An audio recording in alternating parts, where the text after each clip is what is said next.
Hi, this is Kim. I'm reading Gold Cord by Amy Carmichael. I'm on chapter 50, prelude to chapter 50. No purer joy can be than to be one in thee, bound by one golden cord of love to our dear Lord. Together, together, together, made one in thee, all one in thee. Come, let us flow together. Come, let us flow together to the goodness of the Lord. Together, together, together. Alleluia. Then song of sweet wild bird, deep in the green wood heard, more sweet the melody of such a unity. All singing, all singing, all singing, made one in thee, all one in thee. Come, let us flow, all singing. Chapter 50, a second spring season.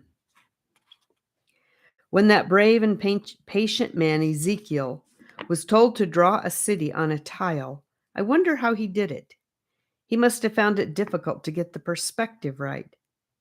In trying to draw our city on a tile, I have not attempted any sort of earthly measurement, but have tried to draw it so as to show that interchange of the earthly and the heavenly which makes life, brick and mortar, and between the buildings and inside them too, angels walking. How quietly they walk. Who ever heard the footfall of an angel? Children and grown-up people, sick and well, good and bad, and everywhere a presence, strange, invisible movement in that envelope of air that surrounds this world of ours, dark powers and shining powers contending, and through all a sense of triumph, for he must reign, we fight a conquered foe. And now on a corner of the tile, I want to show the last 5 months, beginning on August 6th with the prayer about the great undone and ending with the year 1931. Near to us, to the north, is an old world country town called Joyous City, which has never wanted the gospel. Education is wanted there. It is desired almost everywhere, if practically free. And a little mission school for girls is carried on, and a Bible woman teaches those who want to learn at home. But when 6 months ago we tried to get a house so that some of us could live among the people, no one would either rent or sell. And for years we waited. But just after that prayer of August 6th about the great undone, a deputation from the town came to ask us in, and a haunted house was offered. It was so dangerously haunted that it had been empty for 3 years. An advantage from our point of view, as its minor inhabitants would be the fewer for that. And it was perfect for our purpose. It had an upper sleeping veranda, not overlooked by any neighbor, and a fair-sized upper room reached by a ladder, and downstairs there was room for a dispensary. But here, as in Song of the Plough, we hoped to win a hearing from the most oppressed by the friendliest way we knew. The people clearly understood why we wanted to come. We have such sweet honey that we cannot keep it to ourselves. We have such a dear friend that we want you all to know him. If we can help you in your troubles, then just for love's sake you will look when we show you our pot of honey. And when we tell you of our dearest friend, you will not shut your ears. If only you will look, then you will want to taste. If only you will listen, you will want to know him. In some such words we made our purpose plain, for we were anxious to be straightforward and not even to appear to sneak in under false pretenses. And, after all, we knew only too well what it would cost these dear people should any of them taste our honey and learn to know our friend. The least we could do was to be honest with them. But they were not afraid of the power of the gospel, because they had so seldom seen it affect one of their own. Never once had a man been converted there, and only once a woman, fruit of the work of our sister missionaries of the CEZ. So they let us rent the haunted house, and Margaret Sutherland, a trained nurse who had joined us early in the year, with our evangelist, May Parker, in charge, went out to open a dispensary. But the men of the town would have been unreached if it had not been for something that had happened the day the key of the house was brought to us. These men were disdainful, self-contained, and in no wise affected by anything they had ever heard of Christ.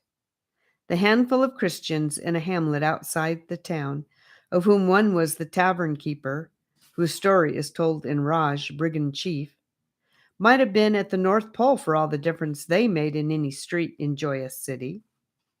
The Brahmins were especially aloof. Imagine King George and his court strict Hindus, and an uninvited stranger trying to penetrate to the king's private room in Buckingham Palace with a view to the conversion of king and court. If you can accomplish that feat, you may approach an understanding of the barriers any Christian man, not a Brahmin, would encounter should he visit a Brahmin house. To get access to Brahmins of the Joyous City kind, a courageous and truly heart-converted Brahmin was required, and he must manifestly be quite otherworldly. None of us here knew even one of that caliber, except perhaps a dear old pastor, who of course was unobtainable. But God knew of one. He was hundreds of miles away on the day of our prayer, and we had not heard of his existence, but he was led to us. He came, as it were, floated in upon us. Wow, on the very day the key of the house was given to us. He seemed to be in every way the man for the occasion, and, full of enthusiasm and hope, he went straight out to Joyous City, and things that had never been before began to be. 3 months later, suddenly, sorrowfully, all ended.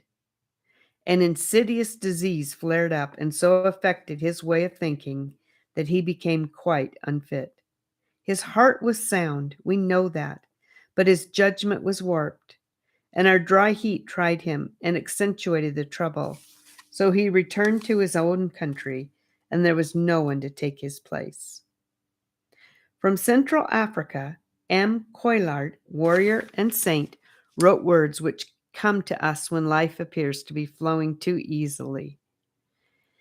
The evangelization of the world, he says, is a desperate struggle with the Prince of Darkness and with everything his rage can stir up in the shape of obstacles, vexations, oppositions, and hatred, whether by circumstances or by the hand of man. It is a serious task. Oh, it should mean a life of consecration and faith. And now came the joy of welcoming the first 6 of the new order of Epaphroditus. And because of the place of heavenly healing, and for the sake of the towns and villages, we were glad that there were nurses, Edith Hope Gill and Helen Chart of St. Thomas's, and Sister Oda van Bootseeler of Holland, who came to us by way of Friedenshort. Jean Ewing for pavilions came too, and the long-watched-for brothers, Philip England, electrical engineer, called by our wonderful God in time to take over from Ronald Proctor, who could no longer stand the strain of life in the tropics, and Norman Burns, whose parents are missionaries in Africa. They had only 4 days with him after their return on furlough, and yet would not delay him, but sent him on with a Godspeed. Such parents are the blessed background of our fellowship. When the call came to Philip England, it seemed impossible that he could be set free so soon. But we have a God who is equal to anything. He can break the strongest bond as a thread of tow is broken when it toucheth the fire. So the word by the waterfall is being fulfilled, and life is full of good companionship, and the joyful little fellowship song, which is set to a sort of woodland music, tells the simple truth. No purer joy can be than to be one in thee, bound by one golden cord of love to our dear Lord. Can a life hold a second spring season? There is the sense of that happy season now. How good it is to see the eager study of Tamil again, the Munchies, the language teachers, with their students, the big, indispensable Winslow's dictionary, the rooting out of old evangelistic weapons of war, now seem to be used more keenly than ever and increased and perfected. It is good to know that this generation of Hindus and Muslims along this reach of country who are growing up without a personal loving offer of the gospel will soon have that offer, and thousands at the festivals too. It is spring again now, and full of renewals of hope. But the precipice edge, the mountain that long ago suggested this view of the evangelized world, is the great rounded head of the hill of the Holy Washerman, 4,610 feet in height, which can be seen a day's sail from Colombo, and which is so much ours that it is sometimes called the Donapur Mountain. On the top is a bare grassy cap, about a quarter of an acre in extent, and from this cap it drops sheer for 1,000 feet or more, and then in shelving slopes finds the plain. There are two heads separated by a deep cleft, but they coalesce in the view as we have it, and in cloudy weather the precipice takes on a darkness that gives emphasis to its steepness. Surely no one who loves his Lord and his brothers can regard unmoved the truth that, for multitudes who do not know him, life is sinful and death is fear. The night is so long for thoughts that dare not dream of sunrise. The night is so dark for eyes that cannot see stars, wrote a blind and sorrowful man. There are many blind and sorrowful. But though I think a heart that is unmoved by this must be made of frozen mud, yet there is a greater word. It is the command of the leader who ought not to be disobeyed. For us of the fellowship, the gap to which we have been specially appointed is that unfenced place where so many children have slipped and fallen. But we have shown other gaps. Most visitors to South India see the guarded places. They see churches, schools, institutions of all sorts, shepherded souls. They do not see the towns which are wholly Hindu, the crowds that pour like rivers through the byways of the cities. They do not see the real India off the main roads, that hidden India of village and country town, each clustering around a temple often far more imposing than any parish church at home. And they do not see much of the scattered Muslims of the South, 3.5 million strong. They do not see that crystal rock which is Islam, whose base is so deeply set, whose surface is polished as though it were a precious stone. End of chapter 50. Thank you for listening. If you enjoyed this, please tell somebody. Thank you and God bless you.